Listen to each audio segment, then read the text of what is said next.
Good evening. I'm Dr. Greenbrier Almond, and thank you for joining us on our program, Tender Loving Care. Each week on Channel 3 for 35 years, we've been talking about growth and development and that interface between Christianity and medicine. And tonight we have yet another chapter in that whole process of growth and development. Had the pleasure this week of speaking with Idris Gooden, who's a nurse, local nurse, and is in charge of an adolescent health initiative over a 12-county area of West Virginia, including Upshur County.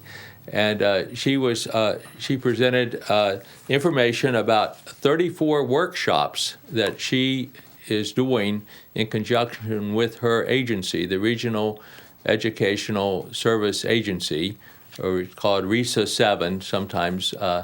These state education agencies have hard titles, but in any event, if you're interested in this, these workshops are available through our local school system and various organizations, and Idris Gooden is the leader.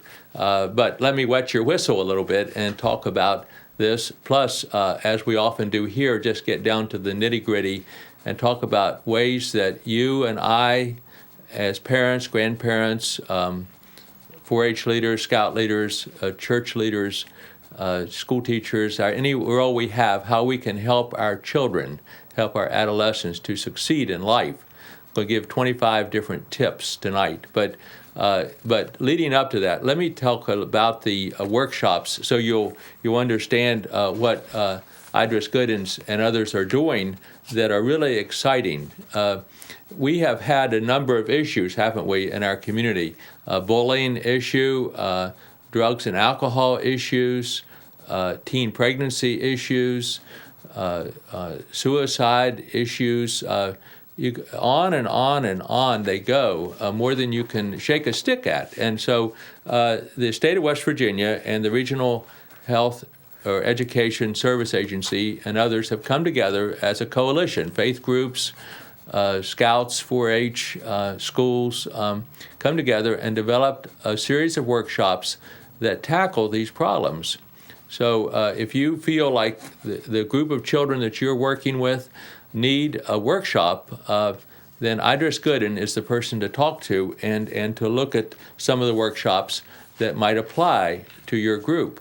For example, I work with the military often and with veterans, and I know that the children of the military have particular issues. Well, there's a workshop in conjunction with the National Guard and the school systems to help the children as their parents are deployed, as they return from deployment, as they move frequently from one base to another, all sorts of issues that those adolescents, those children, need to address. And there's a workshop about that.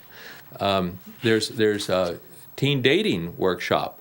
This is a big issue, isn't it? Violence in dating and date rape and all sorts of things that perhaps in my era, growing up in the 50s, was not a big issue, or at least it didn't seem a hot burner issue, front burner issue, but it is today.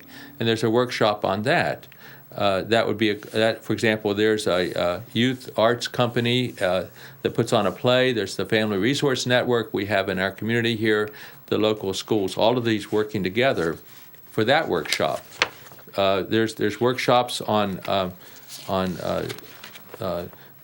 the seatbelt checks. Been a big issue. A lot of deaths because seatbelts have not been worn. It's now the state law, but we need to educate ourselves, and maybe this would be an issue for a church group if they had a large number of young families. I know that I appreciate that the Center for Pregnancy Care here in town has a collaboration with the Classic Car group, and they supply car seats to infants, mothers who have their children being born into local hospitals. They can go through a little workshop to get trained and get car seats.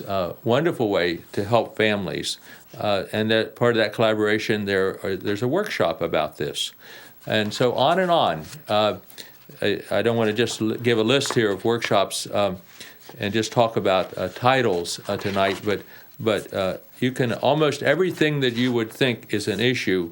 There's a workshop to deal with it. In fact, 34 issues. I told Idris Gooden, I said, my goodness, we could have a workshop every weekend, couldn't we, throughout the school year, down at the Stockard Youth Center or someplace in town, a church, or maybe at the school itself on a weekend, not to take away from instructional time, but where families and children and grandparents and aunts and uncles and neighbors could all come together and learn about ways to help our children and adolescents as they go through these times. But what I wanted to do tonight, as I characteristically do, is when we start to talk about this interface between Christianity and medicine, and we're talking about preventive medicine and all these workshops, and of course our faith and how caring for one another leads us to want the best for our children, want the best for our adolescents. What can we do? What is at that interface? I'm going to have 25 suggestions here and try to use it by example for each one. First of all, kids need to be noticed. There are a lot of latchkey kids whose parents work, and the children may have downtime, 2 hours, 3 hours, when they're alone. Some children the parents are going through a divorce process, and they're bewildered, befuddled, and someone needs to notice them. There's times when it's particularly good to notice children, and I remember when I was in high school and then in college, I took a life-saving course and had a life-saving merit badge in Boy Scouts, but we were taught to look at the beach area, where around the pool area where kids would be swimming and active, and you can notice a child in distress from a child that's just playing. And maybe it's the frenetic motion, maybe they're a little bit too agitated, maybe they're yelling out in a certain way. But whatever it is that causes us to notice someone, let's start with that. Notice what's going on around you with children. And it's a big step, a very important one to take. We need to ask kids about themselves, okay? I take every opportunity now as I go in and out of schools as a school board member, or as I'm teaching now, Cub Scouts, once again, God in Me and God in Family, and those little boys are going to be on TV later this spring.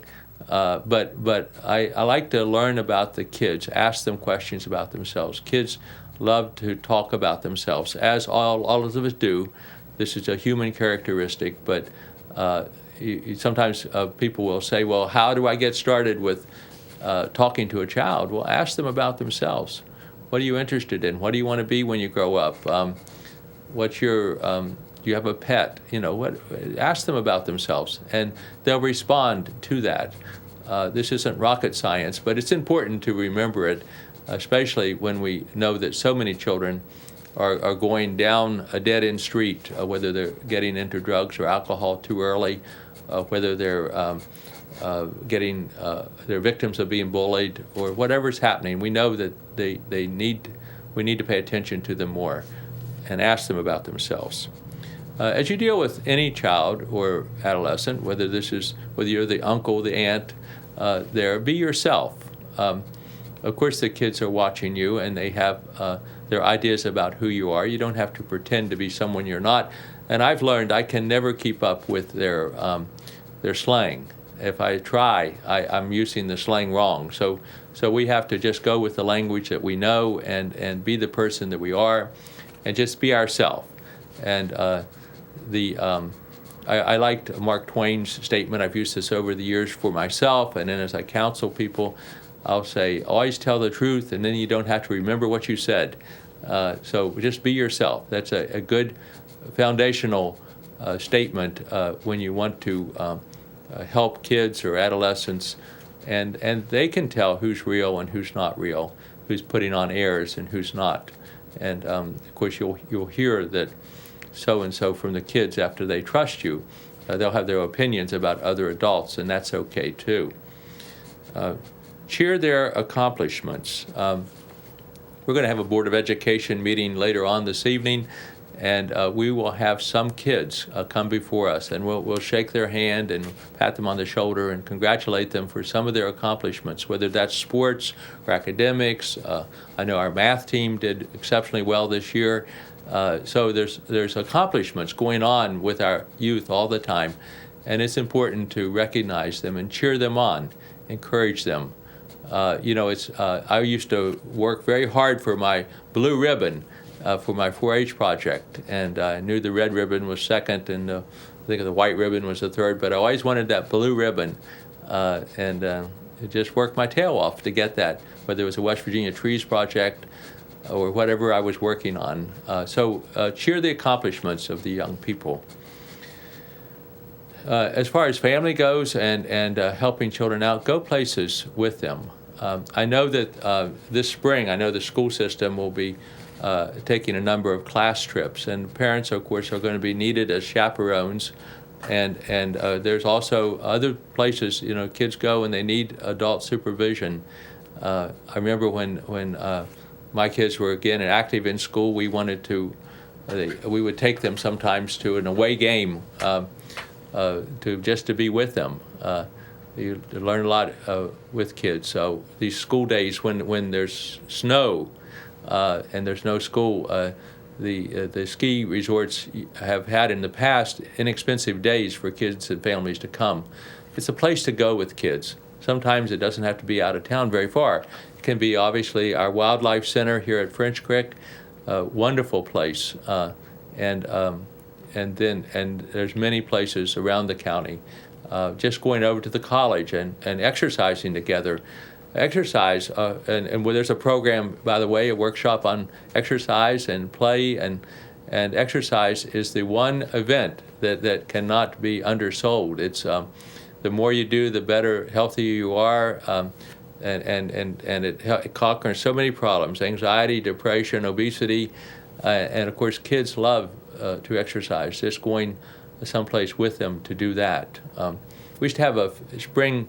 First day of fishing, first day of trout fishing, I think it was in latter April, but anyway, everyone in the county would be down at the creeks and rivers, and we would be, I don't remember, 6 o'clock in the morning or something, you could go fishing, and up to that moment you couldn't, and it was a very exciting opening day of fishing, and so when there are opportunities to do those things with your adolescents and your kids, those memories will last a lifetime. In my case, Dad was a very busy doctor, but he took us on house calls, and those are some precious moments. Kids, and the point being here that when you involve yourself with kids, they're going to have less risky behavior. They're not going to get into trouble. They're going to try to please you as an adult and follow your model more. So do things with them.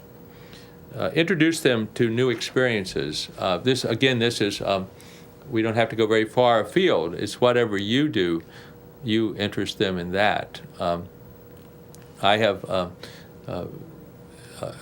discovered a lot about myself by being with my grandmother in gardening, and written a book about the influence of my parents, and a number of things happened just through the simple act of putting in a garden and helping my parents out, my grandparents out. And so when that's an experience that's important. I remember Mr. Baxa, the bee man here in town, wanting to show off how he handled his bees and took care of his bees, and a fascinating skill. I hope it's not lost from our community with his passing, but I imagine there are other people in our community that are raising bees. About every 5 miles, I understand, you can have a beehive. But anyway, experiences like that are things right around us that we need to learn about and to do. And kids appreciate that when you share those experiences with them.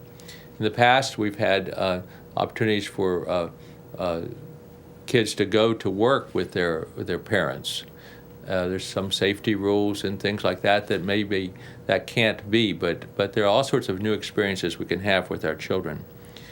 Expect the best, but don't expect perfection. This is a big deal. I see this once in a while as I go to a sports event, and a parent from the sideline will be actually angry, yelling out and wanting perfection on the field. And that's not the point, is it? I mean, it might be nice, of course, if every time someone comes up to bat, they hit a home run. That would be great, wouldn't it? But that's not life, is it? We do well, and sometimes we don't do so well, but we play the game, and so we don't want to expect perfection. In one of these workshops, it's about communication and getting along with one another. But there's a quote from Idris Goodness picked out from Harvard, the Harvard president. This is of course, prestigious university, and he's saying that the one thing about kids that play sports that he does not see in other children who say didn't play sports is that they know about winning and losing, and there's a lesson in that too in life. So expect kids to do well, encourage them to do well, but don't expect perfection, and certainly don't be too hard on them if they don't succeed. Laugh at their jokes.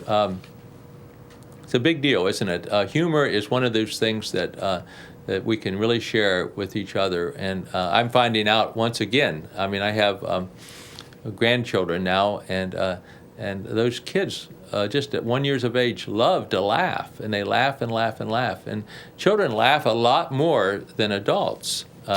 I'm practicing up on my laughing, because when I'm with the kids, I laugh and enjoy their presence.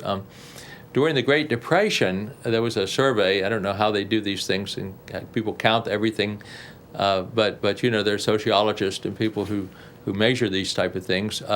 We laughed about 16 times a day during the Great Depression, and during this recent downturn, we're laughing only about 8 times a day. So we're not doing enough laughing in our society. To me, growing up, the jokes seem funnier, the comedians seem funnier.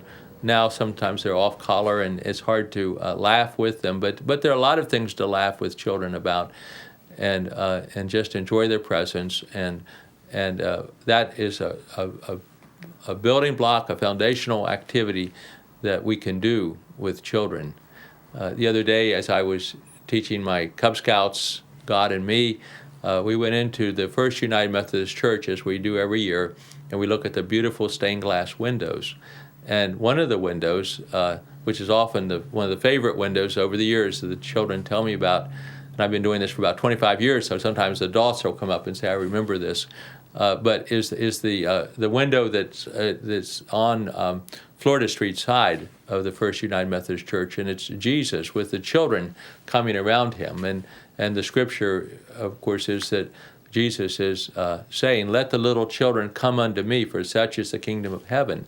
And you can imagine him laughing with the children, blessing them, putting his hands on them, and they're, of course, very happy to be around the feet of Jesus, and as that's portrayed. It's a wonderful stained glass window, and even if you don't worship at that church, it would be worth it to go there and just to see that sometime.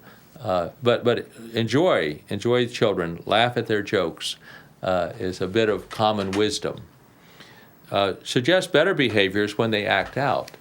A lot of times redirecting, we call it a therapeutic word for psychiatrist, and we're writing out a treatment plan or something to pass muster for an insurance company or something like that, is redirect. But just you can just take a child, and you don't have to condemn what they're doing, but just suggest an alternative or do something else, a better behavior. We all learn from our bad experiences. None of us have instincts. I remind children that we're not birds, are we? We don't know how to act like birds do.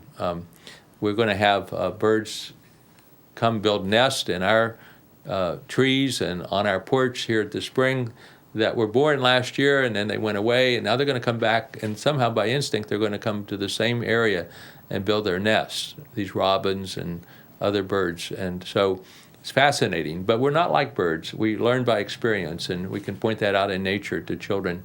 And so sometimes we learn by our failures, and we have to master things like that. So we can work with children with their behaviors when they act out.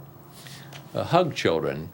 It's a very important thing. I was talking to my cousin Judy, who's now a retired school teacher, and she was telling me, I guess it was several years ago, but she had a custom where at the end of a school day, she would then have the children come, and if they wanted a hug, she'd give them a hug.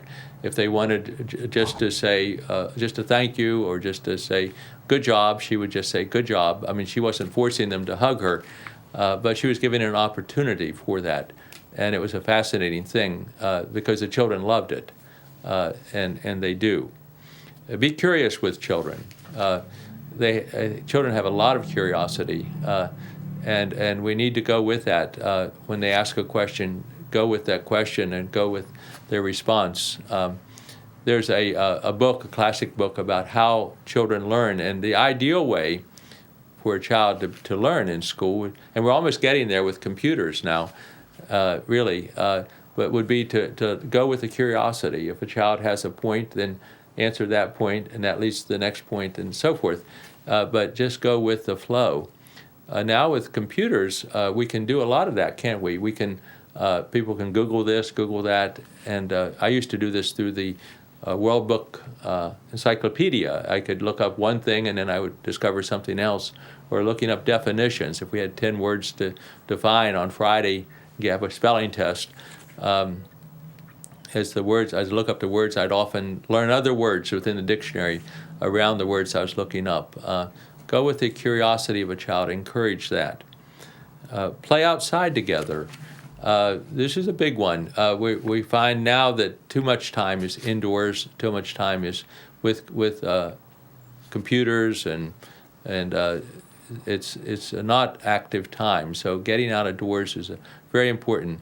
Almost, again, you can't do too much of it, but the rule of thumb is the doctors will teach, and as you learn in these workshops, if we went through the workshops, 2 hours of green time or screen time is enough. And that means maybe an hour of TV and an hour of computer work, but then outdoors the rest of the time.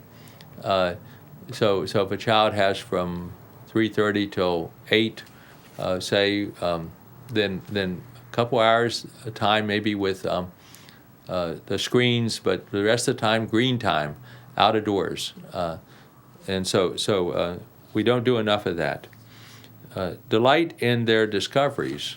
Children will make discoveries, and we need to celebrate that with them. And children are always finding wonderful things. I like the story of a child who's walking down the road, and there's a mud hole, and there's oil in the puddle, and the oil, of course, has a rainbow color. If you've studied a mud hole before with oil in it, and anyway, so the child looks down and says, "Oh, look, a dead rainbow," and it's a funny way of discovery, but it's apropos to this point that delight in the discoveries of children. Be available. Be available. Children need us, and of course I know that parents work, and so sometimes the grandparents are the ones available, or the aunt or uncle, but we need to be around our children and of course available to them.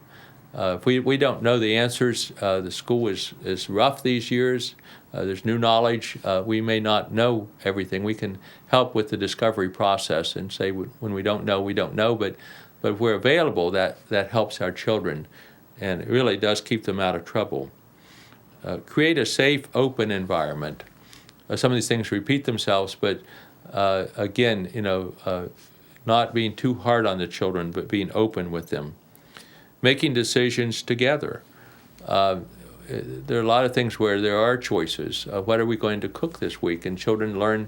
I learned from my mother about cooking, and I had choices. I could help prepare a meal and decide what the meal was going to be, and of course I'd be cooking it. Those are decisions, more and more decisions we make. Daydream with children.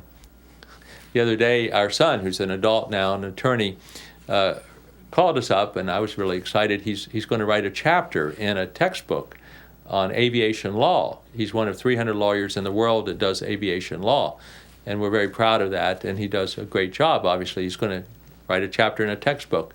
And I could imagine from that, I said, well, you're going to be the next Steve Kuntz. You're going to, he took his skill as a jet pilot, and wrote these wonderful stories, novels that he's still turning out. But Ron's can write about the intricacies of aviation law and airport safety and so forth for a textbook, but he could put in a James Bond twist in there and have a novel. Anyway, my own imagination was going to town. My daydream was going to town, but we want to daydream with our kids. Magnify their magnificence. We have a few more minutes here, and maybe more than 25 things, so we can't get through all of them today, but magnify their magnificence. Children have their own talents, don't they? Some children are going to be very athletic, some are going to be musical, some are going to be artistic. I've had very shy children that I deal with clinically, and I don't know how to reach them at first, but I suggest that they draw me a picture, and suddenly they're alive. I'm getting response from them. Their magnificence is in their drawings, and each of us have various skills like that. I had a little boy the other day. I could be a circus acrobat if there are such things nowadays, but he could be in a lying position and could stand up just by arching his back and standing up, and it was phenomenal. I had a little boy once. He could stand in place and jump over a chair. Again, you read about skills like this, but each child is magnificent in their own way. Magnify that magnificence. Build things together with children. Again, tree houses, some of my memories go back to things like that we built together. Let them make mistakes. When mistakes are made, we'll do better next time, and be prepared with a statement. Inspire their creativity. Inspiring a child is it's a matter of curiosity and praise, and they will be inspired. They will go with that flow, indeed. Invite them to sit with you. We've talked on this program about the importance of dinners, and I found the AMA put out something the other day, a study out of McGill University in Canada, and you cannot have enough meals together with children. If you have 3 meals together, that's going to help their growth and development. If you have 6, that's going to help them twice as much. If you have 9, it's going to help them 9 times as much. I mean, every meal should be a family deal for health and development. Listen to their favorite music with them. Again, our music is not their music, but we can connect with them and love them no matter what. It all comes back to love. Well, I hope that circles back to our program, Tender, Loving Care. I hope this idea that we're putting out, that there's these wonderful workshops, Idris Gooden and RISA 7 and the local faith community and the Family Resource Network and the police and Stockford Youth Center, all are coming together for these 34 workshops. It's going to be great for our community, but as parents, grandparents, aunts, or uncles, there's a lot that we can do to connect to our children and our adolescents. Well, have a wonderful Easter. That's another opportunity for family time, and then we'll see you again next week.